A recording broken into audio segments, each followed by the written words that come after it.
चलिए, अस्सलाम वालेकुम। उम्मीद करता हूँ कि खैर वाफियत से होंगे। जैसा कि मैं आप लोगों को आज ही के दिन में मैंने एक नोटिफिकेशन डाला है, नोटिस डाला है। उम्मीद करता हूँ कि आप लोग नोटिस वगैरह पढ़ लिए होंगे। नोटिस के अंदर मैंने डिस्कस किया था, मैंने आपको बताया था, एक तरह से एडवर्टीजमेंट था कि हमारा क्लास, हम लोग शेड्यूल एक क्लास करने वाले हैं आज से तैयारी 4 के लिए। तैयारी 4 मतलब बिहार में टीचर की वैकेंसी आई हुई है। उसी से मुतालिक जो बच्चे तैयारी 1, 2, 3 में निकल गए हैं, अब उन बच्चों को जो आपकी बारी है, अब इसमें ऑलरेडी आपको कोताही ना करना है, या आपके लिए आपको इस बार किसी तरह हाथ मार देना है। तो तैयारी 4 में हम लोग बात करने वाले हैं, और उसी से मुतालिक आज हम लोग छोटी सी क्लास देखते हैं जिसमें हम लोग डिस्कस किए हैं सिलेबस के बारे में कि हमें पढ़ना क्या है। देखिए, सबसे बड़ी बात होती है कि आज के दौर में सफलता लेने के लिए ज़्यादा मेहनत कर लेना मेरे हिसाब से लगता है कि कहीं ना कहीं हमारे लिए लाभदायक नहीं होते, हमारे लिए वो कारगर नहीं साबित हो पाते हैं। आज के दौर में अगर सबसे ज़्यादा अगर हमारे लिए कोई चीज़ इम्पोर्टेंट है तो वो ये ध्यान में रखना होगा हमें कि हमें टू द पॉइंट क्लास करना है, टू द पॉइंट बात पढ़नी है, ताकि कम टाइम में सफलता मिले। उद्देश्य क्या होना चाहिए, उद्देश्य क्या होता है? चलिए आप ही से मैं पूछता हूँ कि आप लोग एग्जाम की तैयारी करते हैं तो आपका उद्देश्य क्या होता है? क्या ऐसा होता है कि आप ऐसा सोचते हो कि जिस चीज़ की हम तैयारी कर रहे हैं उसमें बहुत बड़ा मास्टर हो जाए, उसका बहुत बड़ा ज्ञानी हो जाए? या फिर मतलब उर्दू से अगर हम लोग तैयारी कर रहे हैं तो उर्दू का मतलब हम लोग जैसे बाबाए आदम कहा गया मोहम्मद हुसैन आज़ाद साहब को, या फिर इसी तरह बाबाए उर्दू कहा गया मौलवी अब्दुल हक साहब को, क्या वहाँ तक पहुँचने का सपना देखते हैं? डेफिनेटली आप कहेंगे नो। डेफिनेटली आपका जवाब आएगा कि नहीं, ऐसा हम नहीं चाहते। हमारी ख्वाहिश ये होती है कि हम लोग किसी तरह से जॉब जो आई है, जो रोज़गार आई है, उसमें ऑलरेडी किसी तरह हमारा इतना नॉलेज हो जाए, इतना ज्ञान हो जाए, तो किसी तरह हम इस चीज़ को अपनी ज़िंदगी में हासिल कर लें, अचीवमेंट हो जाए। हमारा ये मकसद होता है। तो उसी चीज़ को लेकर के कम दिनों में टू द पॉइंट पढ़ करके जॉब ले लेना, ये हमारे लिए बहुत इंपॉर्टेंट होता है भाई, बहुत इंपॉर्टेंट होता है।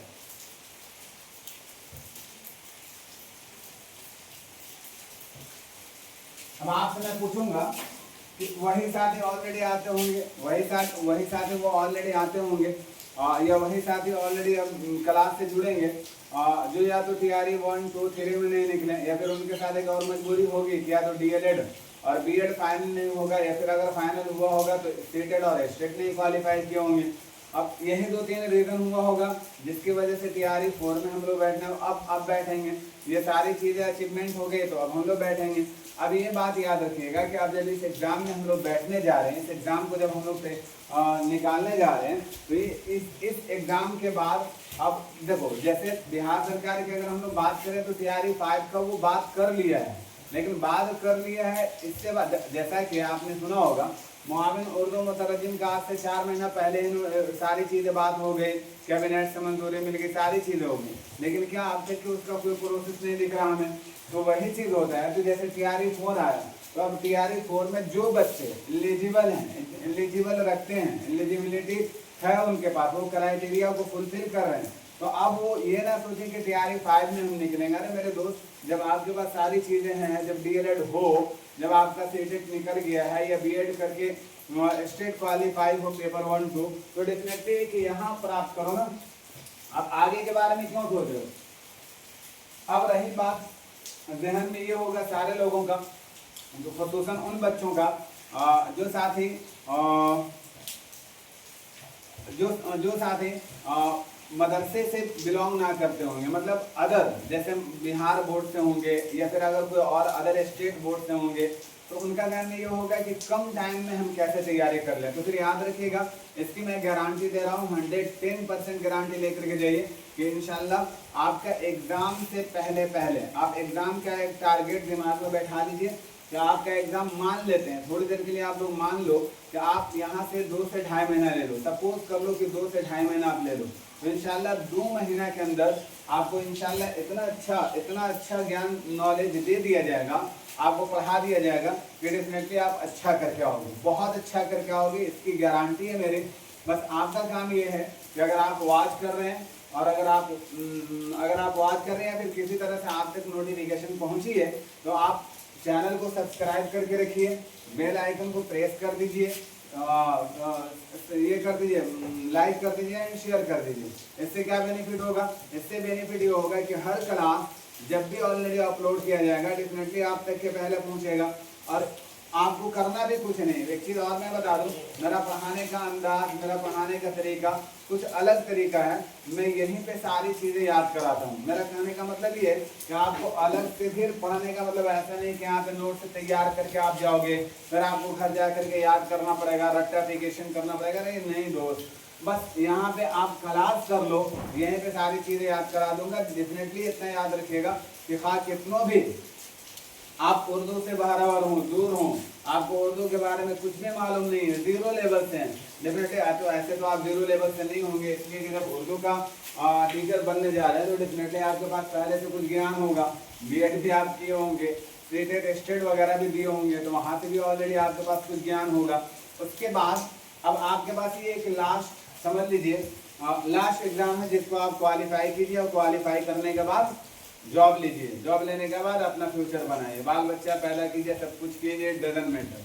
बस यही एक तो एग्जाम है जो ऑलरेडी आपको आगे लेकर के जाएगा। फिर आपके हर सपने को पूरा करने के लिए ये ऑलरेडी आपका साथ हमेशा रहेगा। स्टेट आपने दिया, एक क्राइटेरिया सरकार की, तो उसको आपने पूरा किया।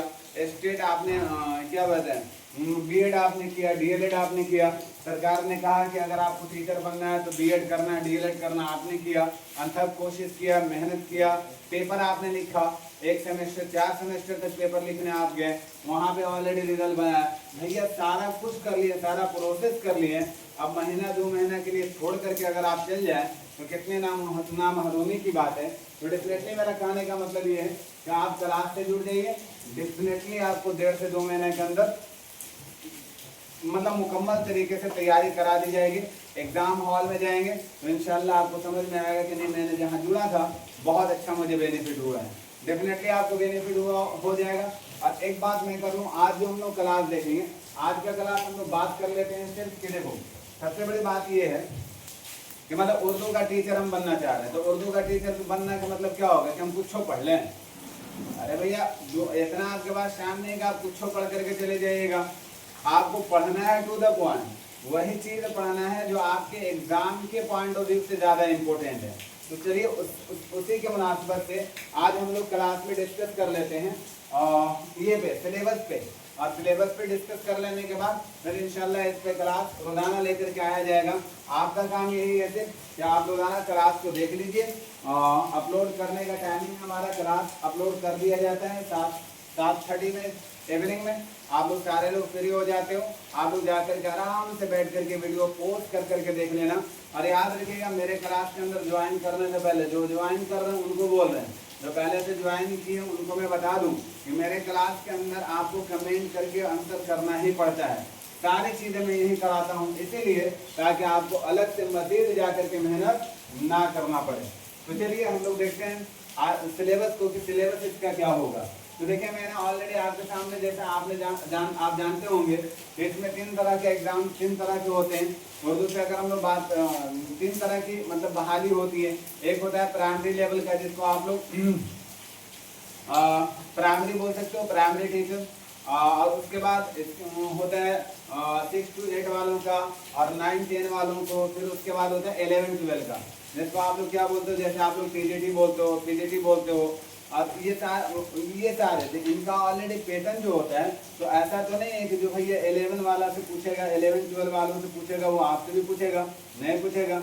और जो 11 12 वाला से पूछेगा वो ऑलरेडी ये प्राइमरी टीचर वालों से पूछेगा, नहीं वो तो सब में पूछा जाएगा। लेकिन सबका ऑलरेडी क्या होता है, एक क्राइटेरिया होता है कि इस लेवल में जाकर के आपसे हम 11 12 वालों से ये हम पूछेंगे, 9 10 वालों से हम ये पूछेंगे, या फिर वही 1 to 5 वाले जो टीचर हैं उनसे हम इस लेवल का क्वेश्चन पूछेंगे।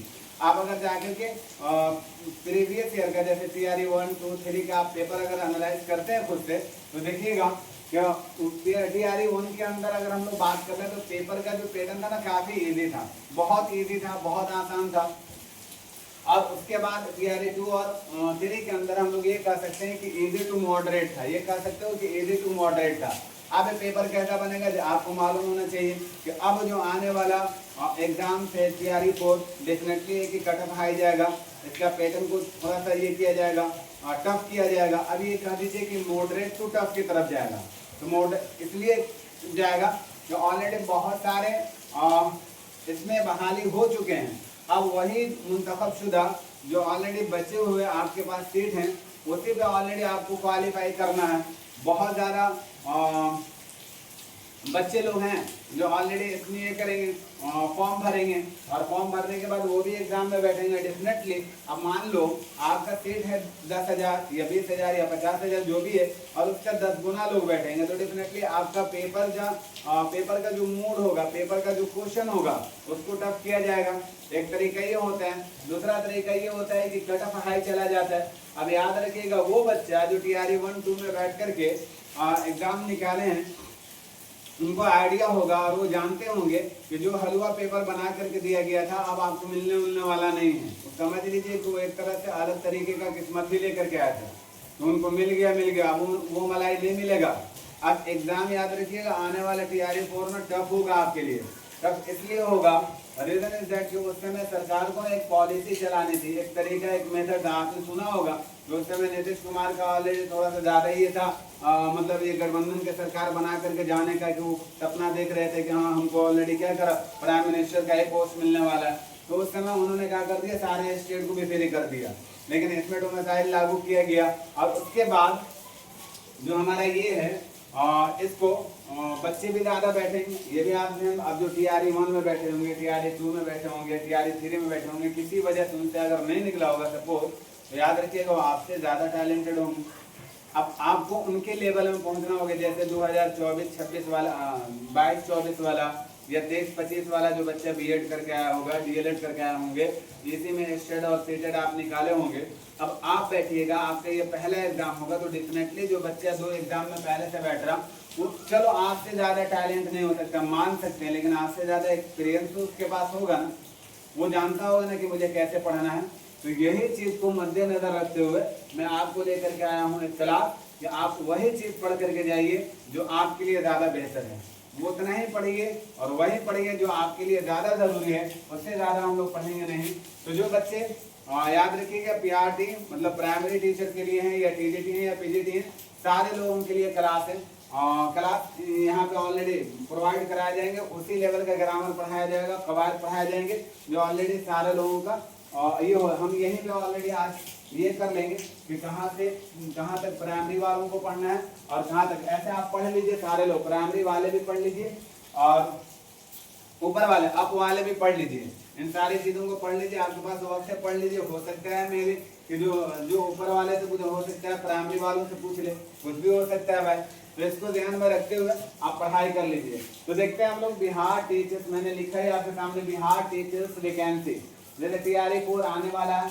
हमने बोला है कि कंप्लीट सिलेबस हम लोग आज डिस्कस करने वाले हैं। इसको देखिए मैंने 2 हिस्सों में तकसीम किया है, या इसको 2 हिस्सों में तकसीम किया जा सकता है। अब एक तो होता है, याद रखिएगा, उर्दू कवायद से मुताल्लिक हमारी बात होंगे। उर्दू कवायद से मुताल्लिक क्या क्या पूछा जाएगा इसको हम लोग ध्यान में रखेंगे। और फिर उर्दू अदब से भी पूछा जाएगा, तो उर्दू अदब से पूछा जाएगा, उनका अलग पैटर्न हम लोग तैयार करेंगे उर्दू अदब वाला। अब उर्दू कवायद से मुताल्लिक जो हमारा क्वेश्चन पूछेगा उसके लिए अलग हमको तैयार करना पड़ेगा। तो देखिए मैंने उर्दू कवायद से मुताल्लिक अगर हम लोग बात कर लें तो इसको भी मैंने 5 जगह डिवाइड कर दिया है। कितनी जगह? 5 जगह। देखिए इल्म हिज्जा, इल्म सर्फ, इल्म नहव और इल्म बलागत, या फिर याद रखिएगा इल्म बलागत को ही बयान भी कहते हैं। इल्म बलागत का लीजिए या इल्म बयान, और फिर याद रखिएगा इल्म उरूज। यहाँ तक तो आप लोगों को खास करके यहाँ तक इल्म सर्फ तक प्राइमरी वालों को भी नहीं छोड़ना है। और अगर आगे चल करके हम लोग बात कर ले तो फिर यहाँ तक इल्म नहव तक प्राइमरी वालों को भी पढ़ना है। यहाँ तक इनको एनी हाउ पढ़ना है, चाहे कुछ भी हो जाए। और ये जो है ना इल्म बलागत और इल्म उरूज, ये 6 to 8 वाले, 9, 10 वाले और 11, 12 वाले, भैया उनके लिए तो समझ लीजिए कि रो अब्दा का काम करेगा। रूह अफ़ज़ा का काम करने का मतलब है कि आपके लिए समझ लीजिए कि एकदम कंपलसरी है, इसको अगर छोड़ के जाइएगा लद के आइएगा, मतलब आपको पढ़ना ही पढ़ना है। तो देखिए हम लोग अगर देखते हैं उर्दू कवायद से मुताल्लिक़ अगर सिलेबस हम लोग देखें तो हम लोग पढ़ने वाले हैं इल्म हिज्जा में हम लोग पढ़ेंगे हरूफ के अक़साम। इसको पूरा मुकम्मल याद रखिएगा, मैंने जितना शॉर्ट में लिख रखा है इतना शॉर्ट में नहीं बल्कि इनके हरूफ के अक़साम में और क्या क्या चीज़ें आती हैं, बहुत डिटेल से क्लास चलेगा। एक पे हमारा एक दिन का क्लास होगा, और जैसे हरूफ पढ़ाएंगे तो हरूफ पे एक दिन मेरा क्लास होगा। इसी तरह हम लोग आगे चल करके पढ़ेंगे तो एराब व अलामात, जिसको आप लोग सिंबल बोलते हो। मतलब हर लैंग्वेज का, हर एक जबान का एक सिंबल होता है, उसकी पहचान होती है कि इस सिंबल से क्या मतलब होता है। जैसे आप लोग, जैसे मैं बोलूँ आपसे, जैसे एक एग्जाम ये ले लो, जैसे मैं बोलूँ ये वाला चिन्ह, तो ये वाला चिन्ह भी तो आपको समझ में आना चाहिए कि ये चिन्ह कैसा होता है, क्या इसे कहा जाता है। तो एराब व अलामात में याद रखिएगा, इनको ही हम लोग पढ़ने वाले, चिन्ह वगैरह को पढ़ने वाले, काफ़ी डिटेल में पढ़ने वाले हैं, ये बात याद रखिएगा।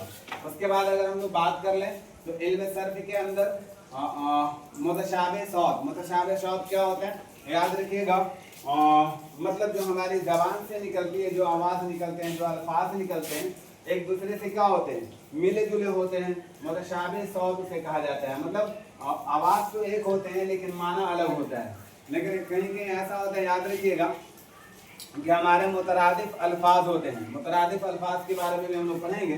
तो एक होता है कि साउंड के अकॉर्डिंग देखा जाए, साउंड के अकॉर्डिंग देखा जाए तो मतलब साउंड एक तरह का होता है, साउंड एक तरह का होता है। जैसे अगर हम लोग एग्जाम्पल लें, जैसे अगर मैं बोलूँ, देखो अगर मैं बोलूँ आपसे सी, जैसे एक एग्जाम्पल इंग्लिश से, जैसे मैं बोलूँ आपको सी, ये वाला सी, और एक होता है शी। इन दोनों में तो खैर फर्क है, हम ऐसा नहीं कहते कि नहीं है, लेकिन अगर इनकी हम लोग बात कर लें, जैसे हम बोल रहे आपको SEA सी, तो देखो सी और सी दोनों का तलफ़ुज़ एक हो रहा है। अगर इसको भी अगर शामिल कर लिया जाए, बहुत सारे बच्चे ऐसे होते हैं जो सी और सी एक ही तरह बोलते हैं, वरना तलफ़ुज़ में थोड़ा फ़र्क होता है। इनको ऑलरेडी हम लोग सी बोलते हैं, कॉमन सी बोलते हैं, मतलब जिसको आप डंडी से बोलते हो ना, उससे आप लिखते हो। और ये वाला शी जो है ना, ये वाला शी हमारा जो तनाब से श दिखता है वो वाला होता है। तो दोनों में फ़र्क होता है, लेकिन बहुत सारे लोग फ़र्क नहीं कर पाते, इसलिए मैं आपको बता दूँ। लेकिन ये वाला और ये वाला, इनका दोनों का तलफ़ुज़ एक होता है। तो याद रखिएगा मुतशाबिह सौत उसी को कहते हैं। इसी तरह मुतरादिफ अल्फाज, मुतरादिफ अल्फाज का मतलब क्या होता है? मुतरादिफ अल्फाज का मतलब होता है कि एक ही अल्फाज, मतलब अलग अलग अल्फाज हैं लेकिन मतलब एक जैसा होता है, एक जैसा होता है। जैसे मैं बोलूँ इज्जत, अब मैं बोलूँ आपको इज्जत के साथ कोई और एहतराम, ये सारी चीज़ें क्या हैं? मुतरादिफ अल्फाज है। मतलब इनका कह सकते हैं कि मुतशाबिह सौत नहीं है बल्कि मुतरादिफ मीनिंग रखते हैं। मतलब मुतरादिफ मीनिंग का मतलब होता है कि अलग अलग चीज़ें हैं लेकिन मीनिंग एक है, मतलब एक है। अब जैसे इसके बाद मुतजाद अल्फाज, अपोजिट वर्ड जिसको आप लोग बोलते हो, विलोम शब्द जिसको आप लोग बोलते हो, है ना, इसको अगर हम लोग बोलना चाहें, जैसे वाहिद और जमा, इसको भी हम लोग पढ़ेंगे। जिनसियत के बारे में पढ़ने वाले हैं। जिनसियत, वही जिनसियत का मतलब क्या हो गया? मुज़क्कर मुअन्नस के बारे में हम लोग पढ़ने वाले। और साबका और लाहिका, इसको आप लोग पढ़िएगा। ज़रबुल अमसाल, मुहावरा, आगे नहीं दिखता होगा, मैं आगे भी लिख दूँ। जैसे उसके बाद, जैसे मुहावरा के बाद हम लोग क्या पढ़ेंगे? जैसे मतरूक अल्फाज को हम लोग पढ़ेंगे। मतरूक अल्फाज क्या होता है? जब क्लास चलेगा सारी की सारी चीज़ें समझ में आएंगी। मतरूक अल्फाज, अगर हम लोग आगे की बात करें तो जैसे तादाद के बारे में हम लोग पढ़ने वाले हैं, तादाद के बारे में, तो ये हम लोग पढ़ेंगे इल्म सर्फ की ये में। इन सारे को जितना मैंने लिखा है, मुतशाबिह सौत, मुतरादिफ अल्फाज, मुतजाद अल्फाज, वाहिद और जमा, जिनसियत के बारे में, साबका और लायका, ज़रबुल अमसाल, इसी तरह मुहावरा, इसी तरह मतरूक अल्फाज, तर्कशुदा अल्फाज, मतरूक और तादाद का बयान। मतलब तादाद का बयान में वही हो गया आपका वाहिद और जमा, इसी को आप ले सकते हैं वाहिद और जमा, ऊपर में लिख दिया मैंने, तादाद उसी में हो जाएगा। अब इसको सिफत के अकॉर्डिंग हम लोग समझेंगे तो समझ में आएगा। तादाद में सिफत के अकॉर्डिंग हम लोग कहने की क्लास जब शुरू होगा ना तो डेफिनेटली आपको बहुत ये डिटेल के साथ बताई जाएगी। तो यहाँ तक के बाद समझ में आया। इल्म हिज्जा में पढ़िएगा हुरूफ के अक़साम, और हुरूफ के जितने भी अक़साम होते हैं उनको काफ़ी डिटेल से हम लोग पढ़ेंगे।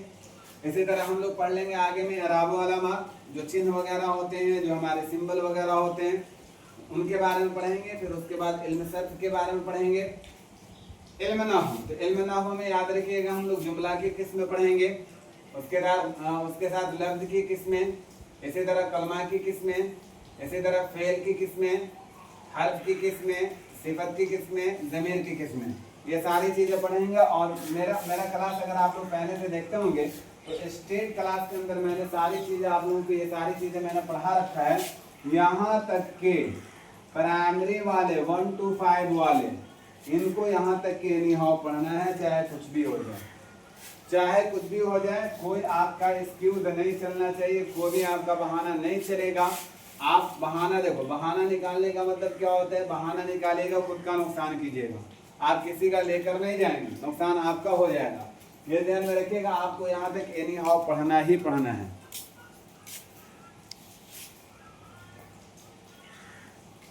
आगे की अगर हम लोग बात कर ले तो आगे वाला भी आप लोग पढ़ लीजिएगा, पढ़ने से कोई दिक्कत नहीं है, आपको पढ़ लीजिएगा, मेरी कोई ज़रूरी नहीं है। आपको हमेशा ये ध्यान में रखिएगा, जैसे हज़रत अली रज़ी अल्लाह ताला अन्हु की तरह आप अपना थॉट बनाइए। हज़रत अली रज़ी अल्लाह ताला अन्हु जब नमाज़ पढ़ने जाया करते थे तो हर नमाज को अपनी ज़िंदगी का आखिरी नमाज समझ करके पढ़ा करते थे। तभी तो हमारे सहाबा के बारे में आपने सुना होगा कि हमारे सहाबा जो हुआ करते थे, इनके बारे में आपने सुना होगा कि इनकी नमाज ऐसी हुआ करती थी कि इनकी नमाज में इनके हर जो इनके साथ कुछ भी हो, किसी को तीर लग जाए, किसी का इलाज करना हो, किसी को कुछ भी हो और वो बहुत शिद्दत वाली हो, तो बताया जाता था कि सहाबा किराम की ज़िंदगी में नमाज में वो इस कदर मशगूल होते थे, अल्लाह से इस कदर रुजू हुआ करते थे कि वो नमाज के दरमियान उनकी सारी चीज़ें निकाल ली जाती थी, उन्हें कोई प्रॉब्लम नहीं होता था। तो याद रखिएगा, हज़रत अली रज़ी अल्लाह ताला अन्हु जैसे अपने हर नमाज को आखिरी नमाज पढ़ कर समझ करके पढ़ा करते थे, वैसे याद रखिएगा अपनी ज़िंदगी का आखिरी जॉब समझ करके तैयारी कीजिए।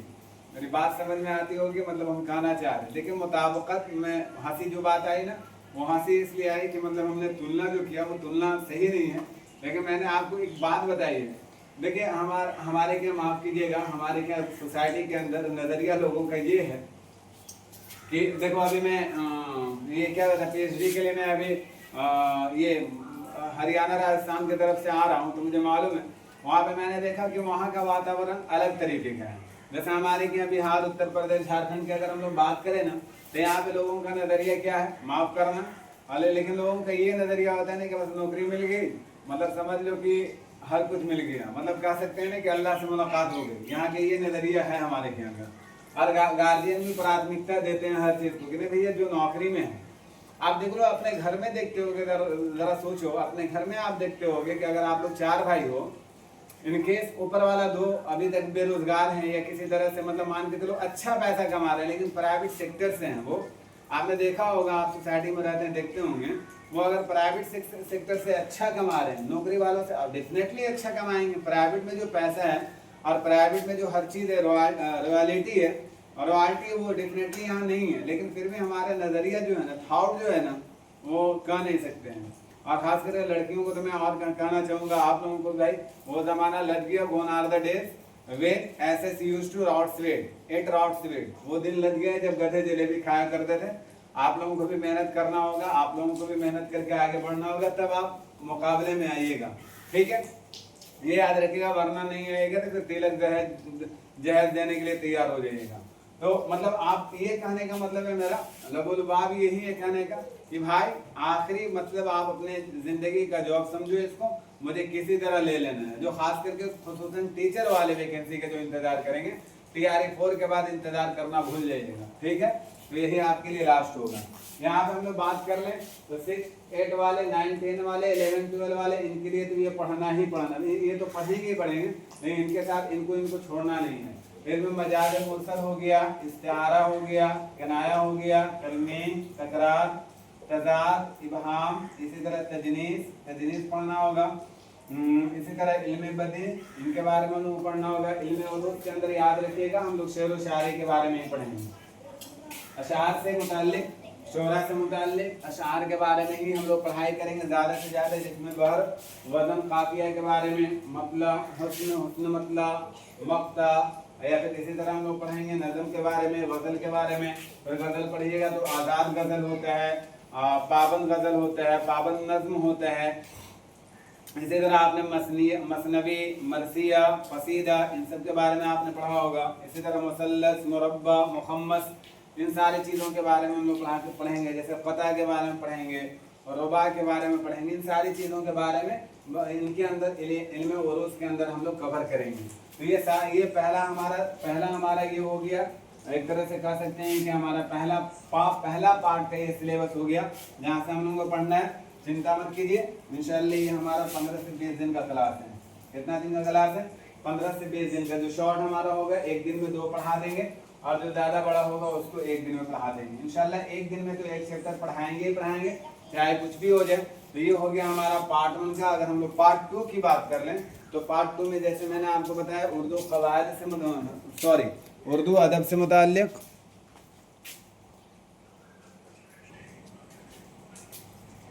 चलिए, तो एक कंप्लीट हुआ हमारा जो हम लोग बात कर रहे थे। अब देख लेते हैं दूसरा वाला पैटर्न नंबर 2 पे। अगर हम लोग देख लें, जहाँ से हम लोग को अदब के बारे में सिर्फ पढ़ाई करनी है, अदब के बारे में जानकारी लेना है।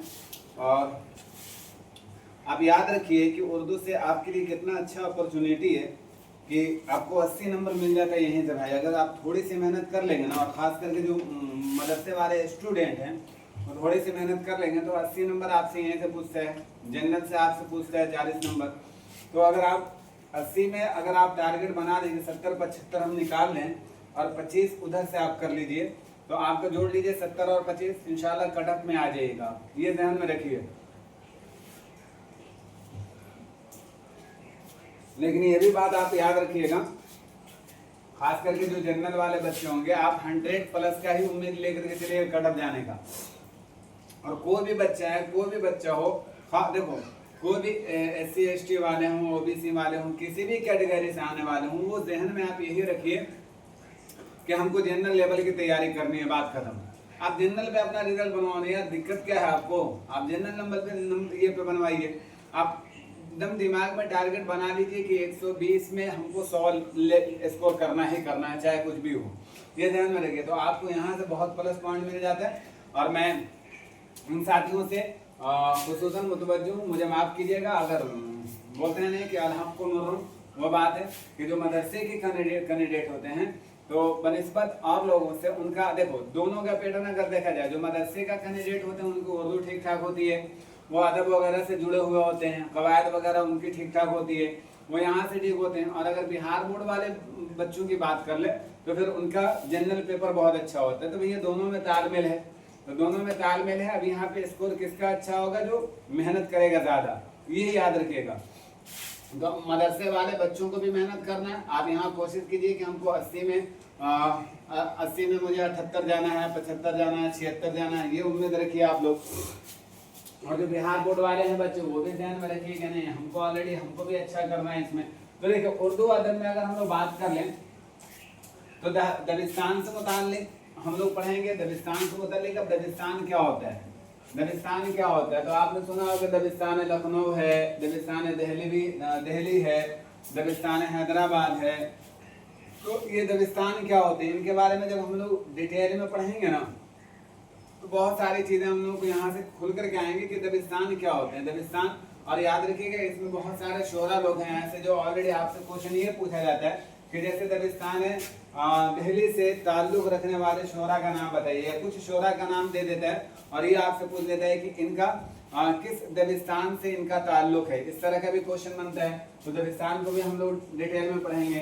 तहरीक, बहुत सारे तहरीक चलाए गए थे, बहुत सारी तहरीक थी, जिसमें ऑलरेडी अलीगढ़ मुस्लिम यूनिवर्सिटी ये भी एक तहरीक में आता है। या फिर अगर हम लोग बात कर सर सैयद अहमद खान, सॉरी इदारे की बात करेंगे तो अलीगढ़ मुस्लिम यूनिवर्सिटी की बात हो जाएगी।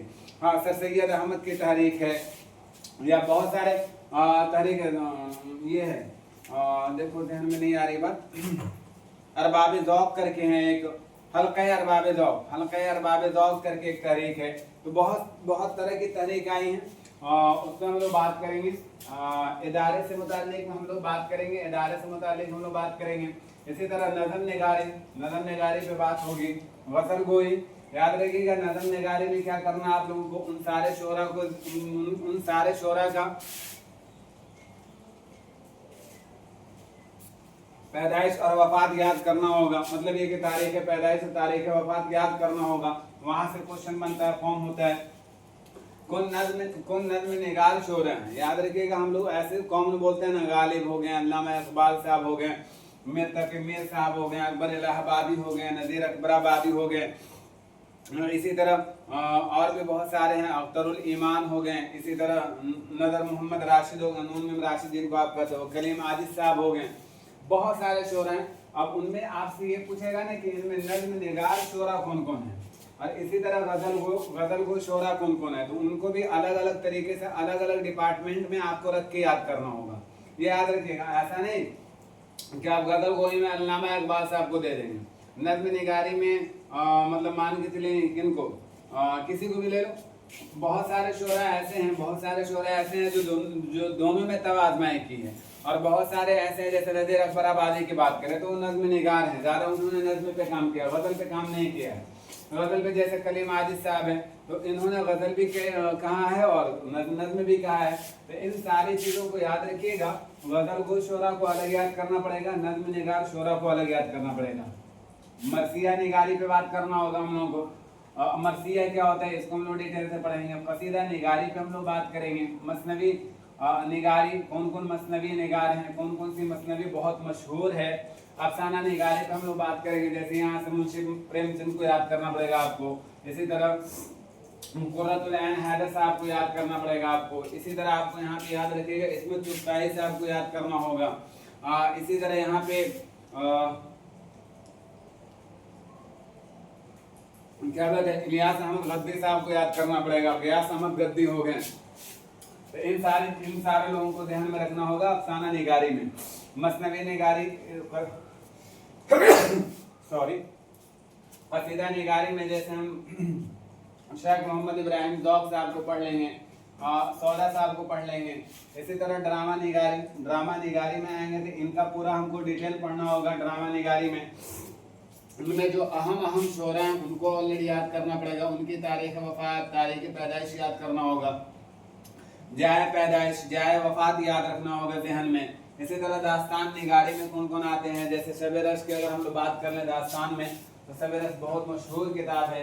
इसी तरह हमारे किताब है बागो बहार, दास्तान की किताब है, मीरा मन देहलवी साहब का बहुत मशहूर किताब है, बहुत जामी किताब है, तो उनके बारे में वो पढ़ना होगा। नाविल निगारी में बहुत सारे नाविल नगार हैं जो अफसाना में भी तवाज़माई की है, और याद रखिएगा नाविल निगारी में भी की है। जैसे अभी मैंने आपके सामने कुर्रतुल ऐन हैदर साहब के बारे में तज़किरा किया, तो वो दोनों में थे। अफसाना मुंशी प्रेमचंद ये दोनों में थे। दोनों में होने का मतलब है कि इधर में भी नाविल निगारी में भी इन्होंने तवाज़माई की, और याद रखिएगा अफसाना निगारी में भी। तनक़ीद निगारी की बात करेंगे, बहुत सारे तनक़ीद निगार हैं, उनके बारे में बात कीजिएगा। खुतूत नवेसी कैसे, ऑलरेडी इसकी खुतूत नवेसी में कैसे लिखना है ये नहीं, बल्कि खुतूत नवेसी में हम लोगों को पढ़ना होगा अदब से ही मुताल्लिक है। कहाँ कैसे शुरू हुआ, कौन मतलब किनको प्राथमिकता इसमें दी जाती है। सवानह निगारी पे बात करेंगे, खुद नविश्त पे बात करेंगे, खाका पे बात करेंगे। इसी तरह अहम अक़वाल, बहुत सारे शोरा किराम हैं जिनके एक दूसरे के ये में भी कौल हैं, उनके किताबों के बारे में बहुत सारे अक़वाल हैं, बहुत सारी चीज़ें हैं जो ऑलरेडी हमको ध्यान में रखना होगा। अहम अक़वाल जैसे हम लोग बोले गज़ल के बारे में बहुत सारे कौल हैं, तो जैसे हम लोग अल्ताफ़ हुसैन हारी साहब की बात करें तो अल्ताफ़ हुसैन हारी साहब गज़ल को पसंद नहीं करते हैं, तो उनका अक़वाल इनके ख़िलाफ़ है। अगर हम लोग इसी तरह बात कर लें ये मीर तकी मीर साहब को, अल्लामा इकबाल साहब को, या इसी तरह हम लोग बात कर लें बहुत सारे शोरा हैं, बहुत सारे जैसे मोहम्मद हुसैन आज़ाद साहब, तो मुख्तलिफ अक़वाल हैं एक दूसरे की किताबों के बारे में, एक दूसरे असनाफ़ सुखन के बारे में। इनको हम लोगों को बहुत डिटेल में देखना होगा इंशाअल्लाह। मुझे ये समझ में आया कि आपको सिलेबस कंप्लीट हो गया, सिलेबस जहन में आ गया होगा। नहीं समझ में आया ऑलरेडी एकदम लिख लीजिएगा, बैठा लीजिएगा जहन में, और याद रखिए 110% इस पर जो तैयारी कराऊंगा इंशाअल्लाह काफ़ी अच्छा तैयारी कर लीजिएगा आप लोग, इसकी मेरी गारंटी है।